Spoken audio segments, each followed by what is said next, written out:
8व्या सत्रात इंटरव्हल नंतर सर्वांचं परत एकदा मनःपूर्वक स्वागत. आपण धर्माचरणावर आहोत आणि धर्माचरण कोणासाठी सांगितलेलं आहे? विभक्तांसाठी किंवा अभक्तांसाठी सांगितलेलं आहे परमेश्वराने. परमेश्वर काय म्हणतो, की पहिले उपयोगी व्हा. मग तुमचं योगी कसं व्हायचं ते आपण बघून घेऊ. पण उपयोगी झाल्याशिवाय योगी होणं म्हणजे प्राथमिक इयत्तांचा अभ्यास न करता एकदम वरच्या वर्गात दाखल होण्यासारखं आहे. आणि तसं जर झालं तर अपयश हाती पडण्याची शक्यता जास्त.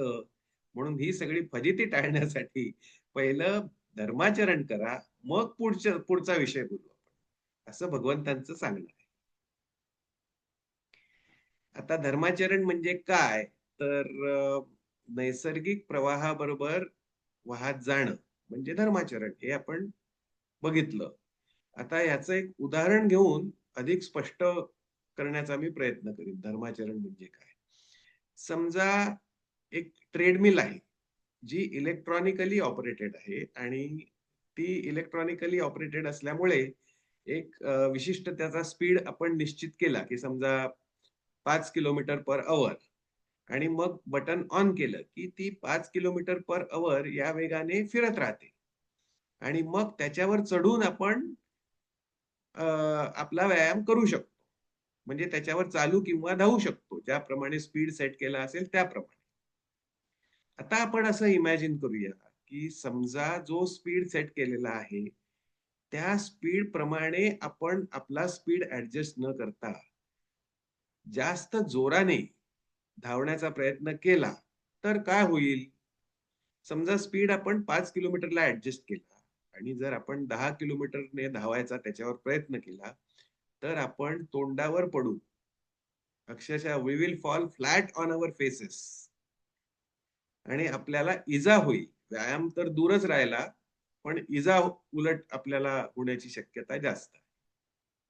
आता याच्या उलट आपण इमॅजिन करूया, की समजा ट्रेडमिल आपण 10 किलोमीटर पर अवरला सेट केली आणि त्याच्यावर मग आळशासारखं उगीचच नुसतं चालायचाच प्रयत्न केला, धावण्यासाठी सेट केलेली असतात. तर आपण पाठी आदळू जाऊ. म्हणजे आपल्या डोक्याच्या मागच्या भागावर आदळू आणि जमिनीवर उताणे पडू. म्हणजे परत व्यायाम तर दूरच राहिला, पण आपल्याला इजा होण्याची शक्यताच जास्त आहे. तर मग आपला जो हेतू आहे व्यायाम करायचा, ट्रेडमिलचा उपयोग करून, तो साध्य कसा बरं करता येईल? जर आपण ट्रेडमिलच्या वेगाने ट्रेडमिलवर धावलो, जास्त जोरात पळण्याचा प्रयत्न न करता किंवा अजिबात थांबण्याचा पण प्रयत्न न करता, तर आपण अ, सुरक्षितपणे व्यायाम पूर्ण करू शकू आणि त्या व्यायामाचे जे अपेक्षित फायदे आहेत, ते सर्व आपल्याला तसेच्या तसे मिळतील. तर हे महानाट्य आहे ना, ते त्याच्या गतीने, त्याच्या वेगाने पुढे सरकतंय. त्या गतीशी आपल्याला ॲडजस्ट करून त्या गतीशी मिळतं-जुळतं घेऊन त्याप्रमाणे जर आपलं जीवन आपण व्यतीत केलं, तर आपल्या जीवनात आपला फायदा आहे. नाहीतर एकतर तोंडावर तरी आपटू किंवा आपल्या पाठीला तरी सडकून मार लागेल. हे आपण या ट्रेडमिलच्या उदाहरणावरून बघू शकतो. आणि आता जे आपण धर्माचरणासाठी त्रिगुण बघणार आहोत, ट्रेडमिलच्या साहाय्याने सुद्धा हे त्रिगुण आपण समजून घेऊ. समजा ट्रेडमिलच्या वेगापेक्षा जास्त वेगाने मी धावण्याचा प्रयत्न केला, तर मी रजोगुणी आहे असं म्हणता येईल. ट्रेडमिलच्या वेगापेक्षा जर मी कमी वेगाने धावण्याचा प्रयत्न केला किंवा नुसतंच आळशासारखं उभं राहण्याचा प्रयत्न केला ट्रेडमिलवर, ट्रेडमिल चालू असताना, तर मी तमोगुणी आहे, असं म्हणावं लागेल.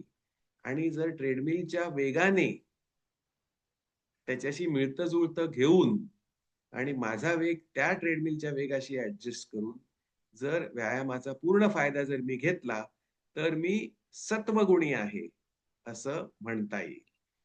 आपण किंवा निसर्गातली प्रत्येक वस्तू ही त्रिगुणांनी बनलेली असते. सत्व, रज आणि तम हे तीनही गुण प्रत्येक वस्तूत आणि प्रत्येक व्यक्तीत अंतर्भूत असतातच असतात.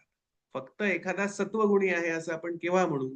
जेव्हा सत्वगुण हा त्याच्यात प्रिडॉमिनंट असतो. म्हणजे 80% अ, वेळेला सत्वगुण हा रजोगुण आणि तमोगुणावर मात करतो आणि तमोगुण आणि रजोगुण हे कमी प्रमाणात असतात त्याच्यात, तेव्हा तो सत्वगुणी आहे माणूस असं आपण म्हणतो. आणि तसंच तो रजोगुणी आणि तमोगुणी आहे असं म्हणतो. आता सत्व हा ज्ञान आणि प्रकाश याचं लक्षण आहे. तेजाचं लक्षण म्हणजे सत्वगुण. रजोगुणाचं लक्षण काय? तर अ, तीव्रता किंवा एखाद्या गोष्टीचा अतिशयपणा, अतिशयोक्ती हे रजोगुणाचं लक्षण आहे. Extreme is a sign of rajoguna. Extreme action किंवा एक्स्ट्रीम बिहेवियर किंवा एक्स्ट्रीम इच्छा सुद्धा. आणि तमोगुणाचं निदर्शक काय आहे? तर आळस किंवा अज्ञान किंवा जडत्व हे तमोगुणाचं लक्षण. ह्या तिन्ही गुणांचं प्रमाण हे आपल्या आचरणात यथोचित असलं पाहिजे. कोणताच गुण हा त्याज्य नाही. रजोगुण सुद्धा त्याज्य नाही. कारण रजोगुण नसला तर आपल्या जीवनाला गती, आवश्यक ती गती सुद्धा प्राप्त होणार नाही.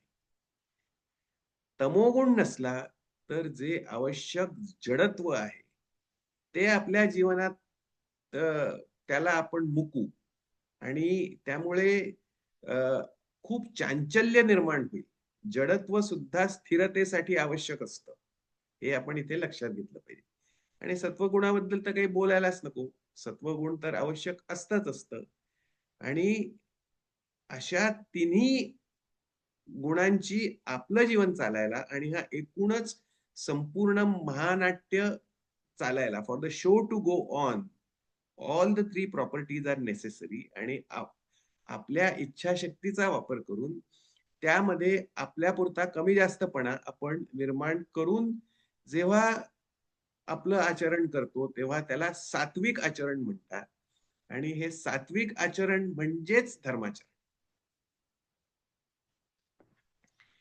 आणि यानुसार आपल्या आचरणाची विभागणी 3 प्रकारात करता येते. एक तर आपलं आचरण हे सात्विक असू शकतं.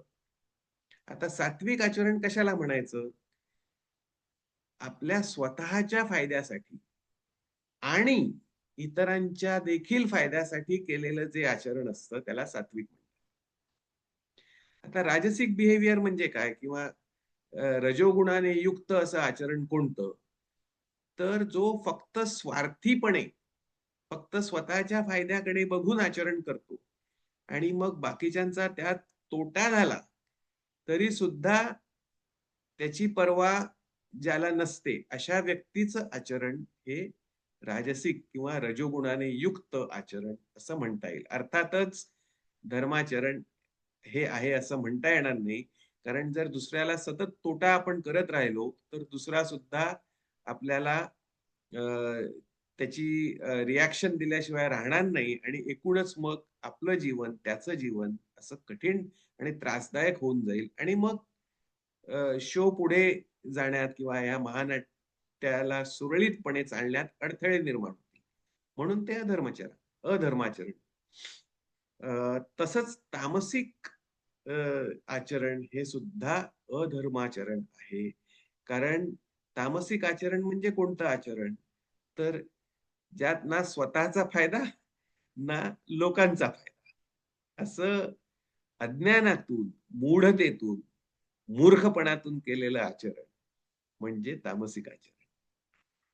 किंवा आळस, ज्याला आपण प्रोक्रॅस्टिनेशन म्हणतो, की काही डिसिजनच घ्यायचा नाही. सगळं आपलं टोलवाटोलवी. पुढे, पुढे, पुढे टोलवत, टोलवत, टोलवत जायचं. अगदी कंठाशी प्राण येईपर्यंत आणि नाकाशी पाणी येईपर्यंत. तर त्या प्रकारच्या आचरणाने कोणाचाच फायदा होत नाही. ना आपला फायदा होतो, ना लोकांचा फायदा होतो. आणि मग शेवटी आपली फरफट होते आणि आपलं कर्तव्य आपल्या ना आपण आपलं कर्तव्य पार पाडू शकतो, ना आपल्या इच्छा पूर्ण करू शकतो, ना उपयोगी होऊ शकतो. योगी होण्याचं दूरच राहील. तर अशा सगळ्या आचरणाचा अवलंब केल्यावर मग हा शो पुढे जायला कसं बरं सहाय्य होईल? त्यामुळे तामसिक आचरण हे सुद्धा अधर्माचरणच आहे. त्यामुळे धर्माचरण जर म्हणायचं झालं तर ते फक्त सात्विक आचरण हेच धर्माचरण होय. आणि सात्विक आचरण म्हणजे त्या ट्रेडमिलच्या गतीशी जुळवून घेऊन, आपल्याप्रमाणे ट्रेडमिलची गती नाही जुळवायची, तर ट्रेडमिलची गती जाणून घेऊन त्याच्याशी जुळवून घ्यायचं. म्हणजे आपल्याप्रमाणे जग नाही वागलं पाहिजे, तर जगाप्रमाणे आपण वागलं पाहिजे. आणि त्यात सुद्धा आपण काय तारतम्य बाळगलं पाहिजे, की जेव्हा आपण जगाप्रमाणे वागतोय, तेव्हा निसर्ग नियमांप्रमाणे वागतोय, की मानवी नियमांप्रमाणे वागतोय. तर आपल्याला सतत निसर्ग नियमांप्रमाणे वागायचंय. निसर्ग आपल्याप्रमाणे वागणार नाही. पाऊस पडायचा तेव्हा पडणार, भूकंप व्हायचा तेव्हा होणार. आणि आपणच एक सबंध मानवजात जरी आपल्याकडे कितीही शस्त्र असली, अस्त्र असली, न्यूक्लिअर वेपन्स असली, तरी सुद्धा एका मर्यादेपलीकडे आपण निसर्गाला हानी सुद्धा करू शकत नाही. इतकी निसर्गाची ताकद मोठी आहे. त्यामुळे आपण निसर्गाशी जुळवून घेतलं तर आपला फायदा, जुळवून नाही घेतलं तर तोटाही आपलाच.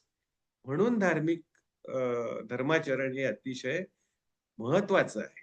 आणि ते धर्माचरण केल्यावर मग हळू-हळू दुःखाकडून सुखाकडे, रूपाकडून स्वरूपाकडे, अंधाराकडून प्रकाशाकडे, अज्ञानाकडून ज्ञानाकडे आणि मृत्यूकडून अमृतत्वाकडे आपला प्रवास सुरू होतो.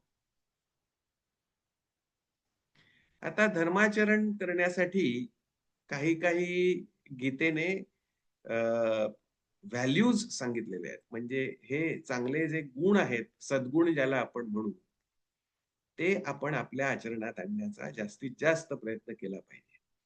गीतेने एकूण 27 सद्गुण सांगितलेले आहेत आणि त्यात सत्य आणि अहिंसा याला परमोच्च स्थान दिलेलं आहे.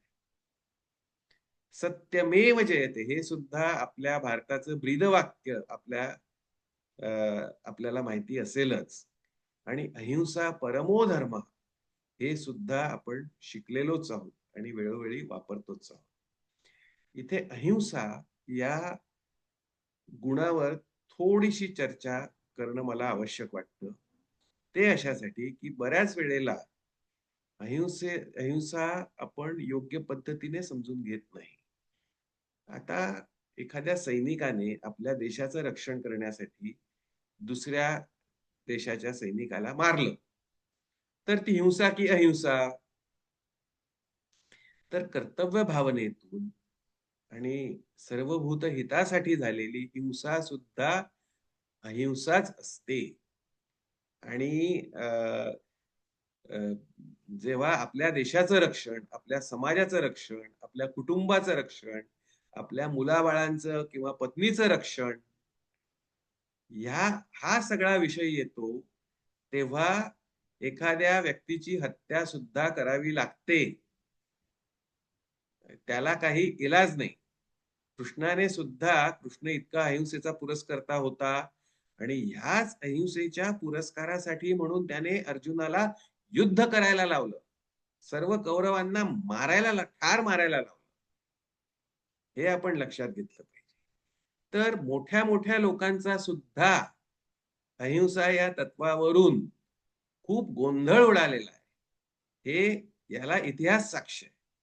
याबद्दल मी अधिक बोलत नाही. फक्त ज्याप्रमाणे प्रवाहाबरोबर जाताना आपण नैसर्गिक प्रवाहाबरोबर जाणं हे गरजेचं आहे. मानवी प्रवाह मग त्याला अनुकूल किंवा प्रतिकूल असला तरीही, हे जसं आपण जाणून घेतलं, तसं अहिंसेच्या बाबतीत आपण लक्षात ठेवलं पाहिजे, की त्या नैसर्गिक प्रवाहाबरोबर जाणं आणि महानाट्याला सुरळीतपणे पुढे सरकवणं ही अहिंसा आहे. मग त्याच्यासाठी कधी हत्या करावी लागेल, तर कधी हत्या टाळावी लागेल. तो प्रश्न पूर्णपणे गौण आहे. माइंड कंट्रोल किंवा स्वतःच्या मनाला आवरणं म्हणजे शम म्हटलेलं आहे आणि ते फार महत्वाचं आहे. हे मी आता वेगळं सांगायला नको. नाहीतर मग जसं कृष्णाने म्हटल्याप्रमाणे एखाद्या वादळात सापडलेली नाव समुद्रामध्ये भरकटत जाते, तसं मनाच्या वादळात आपण सापडलो, की आपल्या आयुष्याची नाव या भवसागरात भरकटायला वेळ लागत नाही. तर त्या मनाच्या नियंत्रणाला शम म्हटलेलं आहे. आणि मनाखेरीज जे आपले इतर सेन्सेस आहेत, अवयव आहेत, त्यांच्या नियंत्रणाला दम म्हटलेलं आहे. म्हणजे जी आपली इंद्रिय आहेत, इंद्रिय नियमन म्हणजे दम आणि मनाचं नियमन म्हणजे शम. आपलं कर्तव्य पार पाडणं हे सुद्धा धर्माचरणात फार महत्वाचं आहे. आणि कर्तव्याविषयी, स्वधर्माविषयी आपण खूप बोललेलो आहोत. आपल्या मनुष्य जन्माला येतानाच त्याच्यावर 3 प्रकारची ऋणं कशी असतात. पितृऋण, समाज ऋण आणि गुरु ऋण किंवा ऋषी ऋण. ही तिन्ही फेडणं हे महत्वाचं कसं आहे आणि ही जर तिन्ही फेडायची नाहीत असं प्रत्येकाने म्हटलं, तर मग पुढे जगाचं रहाट-गाडगं चालायचं कसं? हे महानाट्य पुढे जायचं कसं? आणि how will the show go on if we decide not to perform our duty? म्हणूनच उपरम किंवा कर्तव्य पालन हे धर्माचरणात अतिशय महत्वाचं आहे. त्यानंतरचा गुण येतो तितिक्षा. तितिक्षा म्हणजे काय? तर सुखदुःखे समे कृत्वा लाभालाभौ जयाजयौ. किंवा ज्याप्रमाणे आपलं रिझल्ट्सवर आपला कंट्रोल नाही, फक्त ऍक्शन आपण आपल्या कंट्रोल करू शकतो. कर्मण्येवाधिकार असते मा फलेषु कदाचन. कदापिही आपण रिझल्ट कंट्रोल करू शकत नाही. त्यामुळे तो रिझल्ट हा पूर्णपणे आणि समभावाने आणि आनंदाने परमेश्वराचा प्रसाद म्हणून स्वीकारणं हे किती महत्वाचं आहे हे आतापर्यंत आपल्या लक्षात आलं असेल. आणि त्या गुणाला तितिक्षा म्हणतात. धर्माचरणाचा एक अविभाज्य भाग. श्रद्धा असणं खूप महत्वाचं आहे.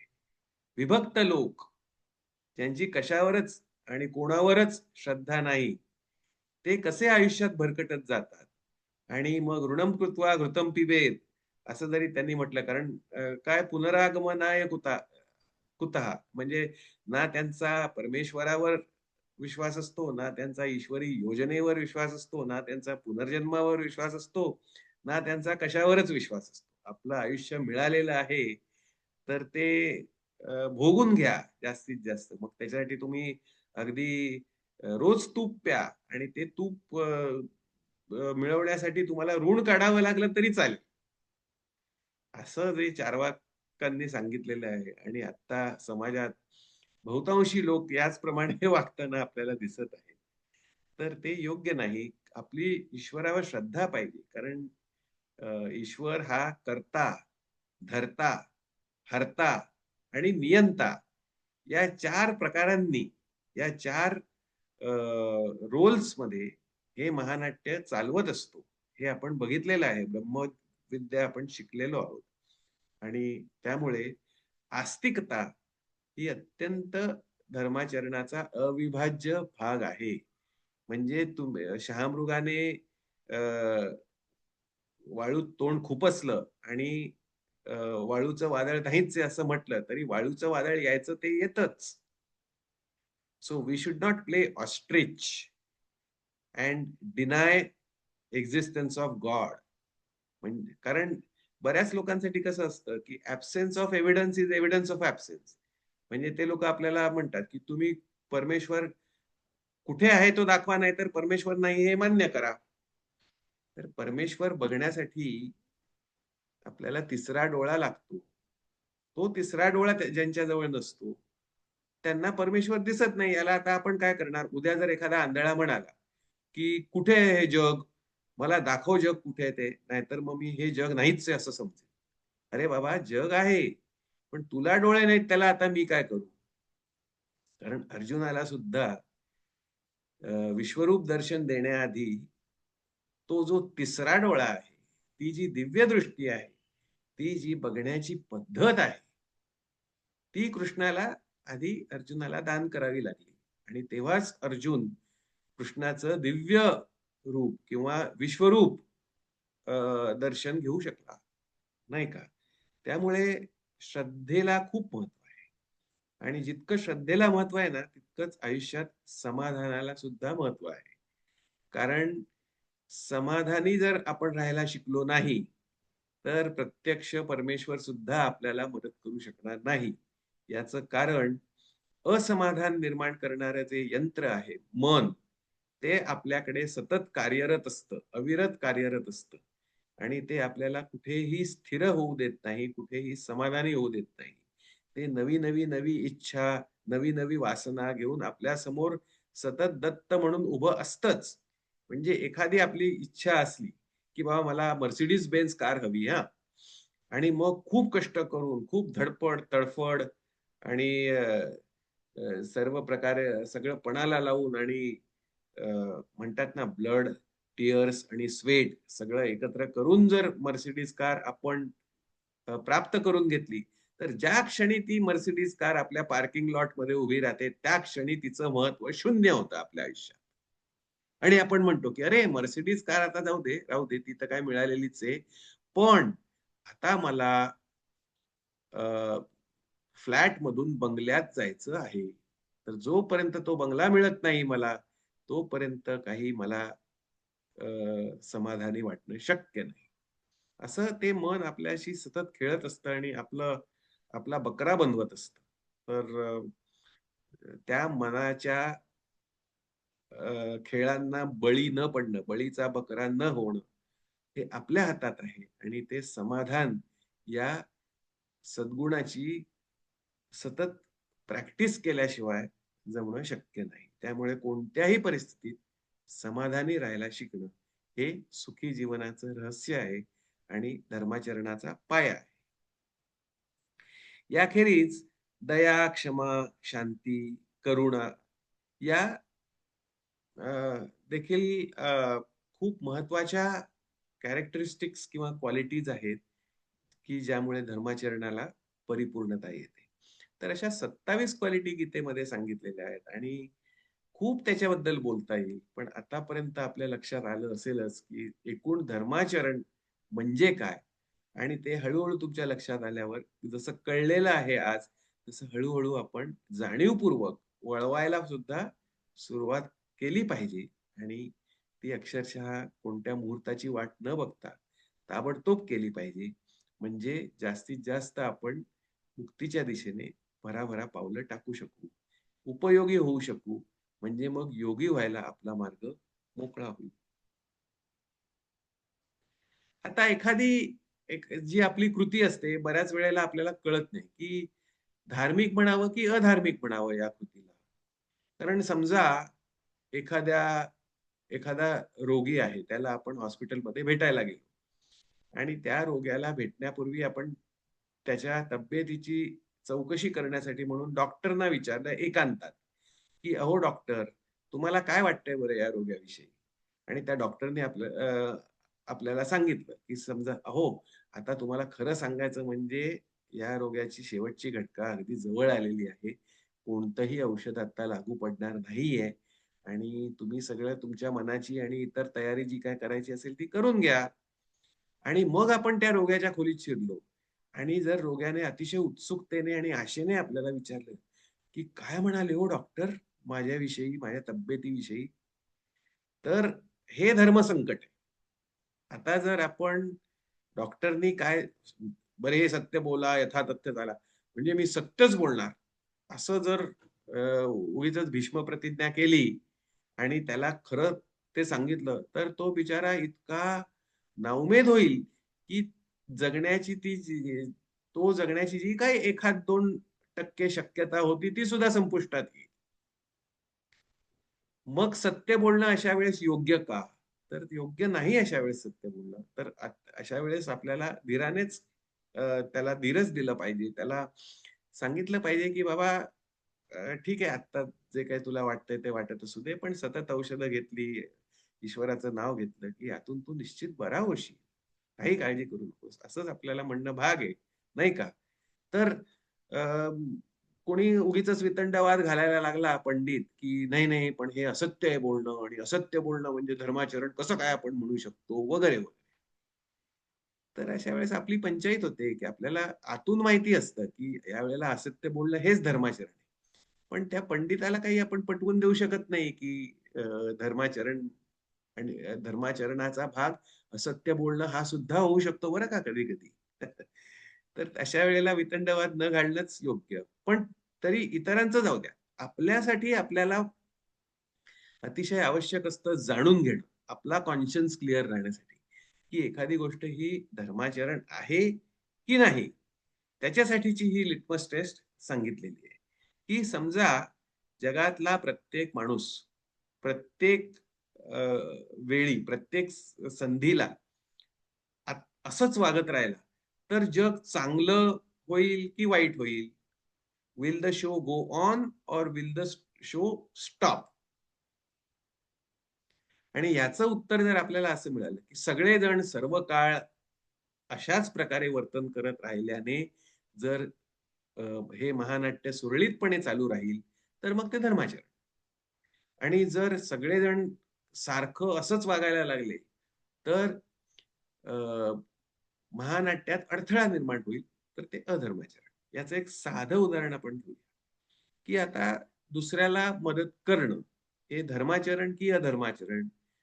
असं तुम्ही जग कल्पना करा तुमच्या कल्पनेत, की जिथे सगळेजण एकमेकांशी गोडी गुलाबीने वागतायत आणि खूप मदत करतायत एकमेकांची.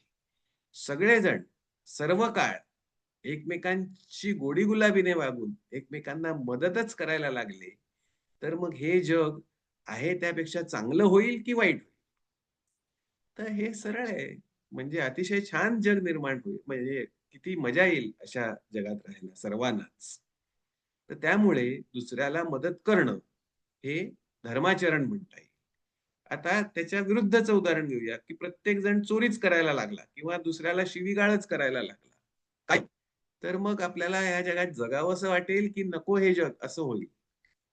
तर याचंही उत्तर सरळ आहे. त्यामुळे शिवी देणं किंवा चोरी करणं हे अधर्माचरण आहे असं आपल्याला म्हणता येईल. आता आपण शेवटच्या स्लाइडकडे वळूया,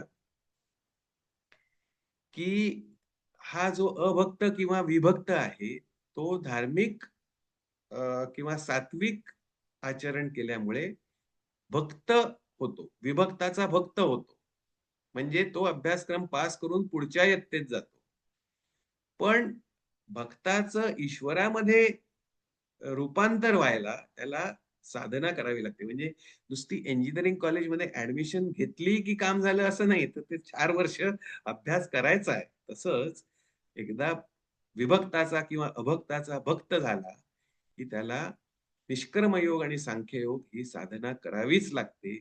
आणि धार्मिक बिहेवियर हे पुरेसं नाहीये. तर धार्मिक बिहेवियर नंतर होणारी जी साधना आहे, त्यातून जे मिळणारं आत्मज्ञान आहे, ते आत्मसाक्षात्कारासाठी अतिशय आवश्यक आहे. आता एवढी एक फुटनोट आपण लक्षात ठेवूया. मी हे सत्र संपवतो आणि आपल्या चर्चेसाठी हे सत्र ओपन करतो. आता आपल्या सेशनमध्ये 9 मिनिटं राहिलेली आहेत. या 9 मिनिटात आपण अ, व्यक्त होऊ शकतो. Over to you.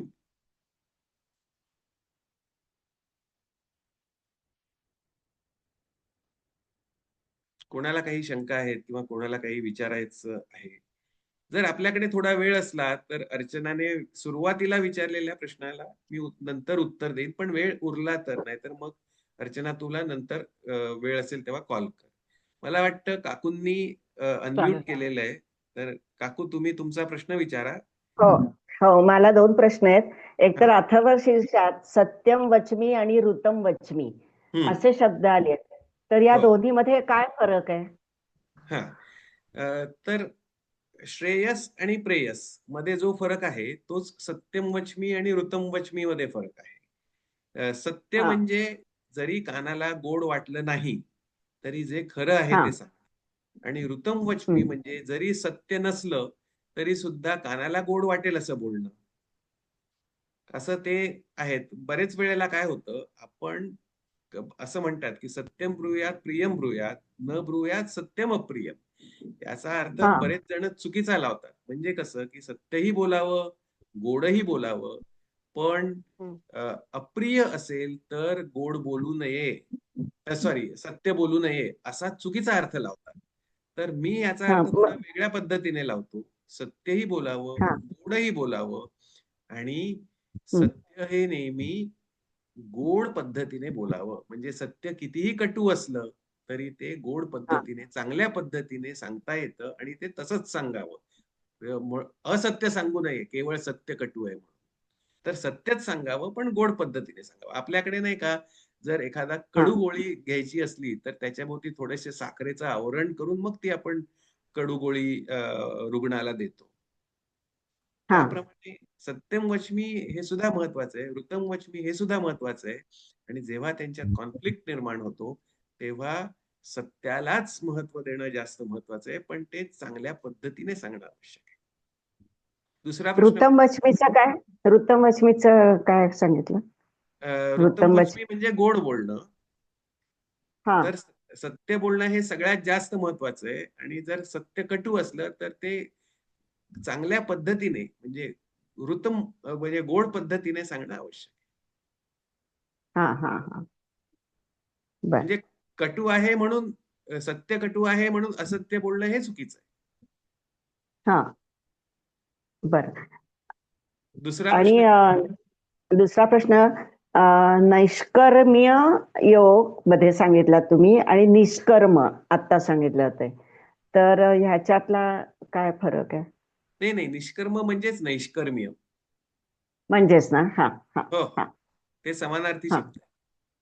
हा आणि आपण हा ठीक आहे. कर्मसोपानावर बघितल्याप्रमाणे हो ईश्वरार्पण कर्मयोगानंतर मग निष्कर्म योग येतो. म्हणजे हा सोपान जो आहे किंवा कर्माची जी शिडी आहे, हो त्याच्यावरची शेवटची हो पायरी म्हणजे निष्कर्मयोग. हे आपण गेल्या सत्रात बघितलं. पाहिलं होतं. हा बरोबर आहे.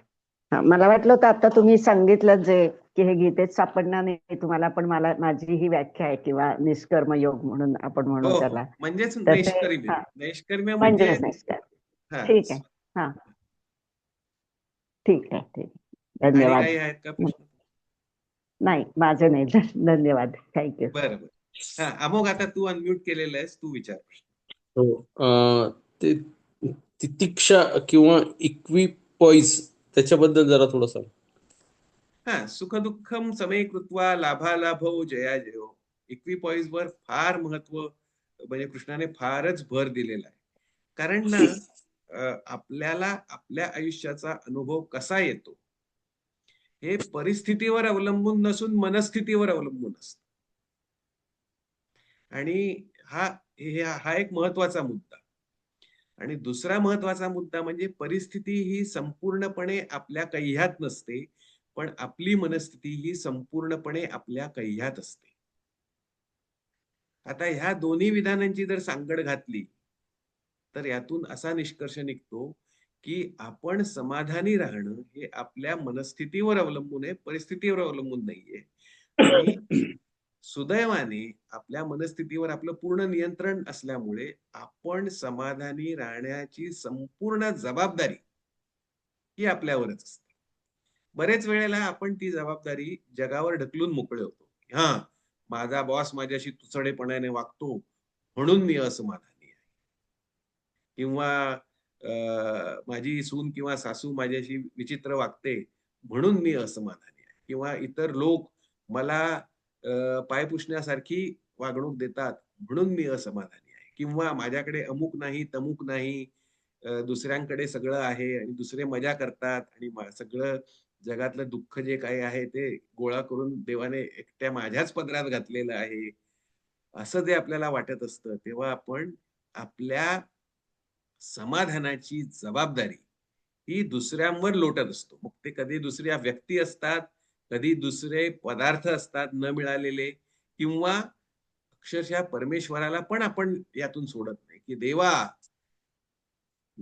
तू इतका दुष्ट कसा, की तू बाकी सगळ्यांना सुखी ठेवून फक्त मलाच दुःखी ठेवतोस. असंही म्हणायला आपण कमी करत नाही. तर हे संपूर्णपणे चुकीचं वागणं आहे. आपल्या समाधानाची, आपल्या सुखाची जबाबदारी ही संपूर्णपणे आपली आहे. आणि ती संपूर्णपणे आपल्या मनस्थितीवर अवलंबून असते. आणि ती मनस्थिती आपल्या नियंत्रणात नसेल, तर आपल्याला समाधान मिळणं किंवा चांगलं आयुष्य जगणं अशक्य होतं. ते नियंत्रण आपल्याला तितिक्षा या सद्गुणाचा अभ्यास केल्यामुळे मिळतं. आणि तो अभ्यास कसा करायचा? तर ठीक आहे, मी अभ्यास केलेला आहे ना, मग आता थोडे कमी मार्क मिळाले तरी काही हरकत नाही. माझ्या परीने जे काही करायचं होतं ते मी केलं. इतप्पर जर मला कमी मार्क मिळाले असले, तर ती परमेश्वराची इच्छा. आता पुढच्या परीक्षेत मी याहून जास्त अभ्यास करीन, म्हणजे मग कदाचित मला आणखी चांगले मार्क मिळतील. असं ही झाली तितिक्षा. नाहीतर मी इतका अभ्यास केल्याचा काय फायदा? आता शेवटी कमीच मिळाले ना मला मार्क. आता पुढच्या परीक्षेत अ, अभ्यासच करणार नाही. असं म्हणून स्वतःचं नुकसान करून घेणं, म्हणजे ज्यात स्वतःचाही फायदा नाही, दुसऱ्याचाही फायदा नाही, ते तामसिक आचरण झालं हे आपण बघितलं. तर तितिक्षा ही आपल्याला अशा तामसिक किंवा राजसिक आचरणापासूनही दूर ठेवायला मदत करते. म्हणून धर्माचरणात तितिक्षेचं फार महत्व आहे. Okay, thank you. आता 1 मिनिटापेक्षा कमी वेळ राहिलेला आहे आपल्याला आणि अर्चना तू नंतर करशील मला फोन. तर मला वाटतं की ह्या मीटिंग मधून फेकले जाण्यापेक्षा आपण स्वतःहून ही मीटिंग आत्ता इथे थांबवूया आणि पुढच्या मंगळवारी सत्र क्रमांक 9 साठी परत भेटूया. तोपर्यंत आज खूप आनंदाने छान झालं. आज खूपच छान झालं, खूपच छान झालं. म्हणजे आता आचरणात आणायला एक एक पाऊल पुढे जायला जातं आणि मुख्य म्हणजे मन आपलं स्वतः नियंत्रणात कसं ठेवायचं किंवा आनंदी ठेवायचं हा अभ्यास आता असं स्फूर्ती येईल. धन्यवाद काकू. फार सगळं श्रेय कृष्णाचं आहे बरं का. मी तो कमाल हमाल आहे. भारवाही. फारच सुंदर झालं. मी कृष्णाचा चमचा आहे, त्यामुळे ही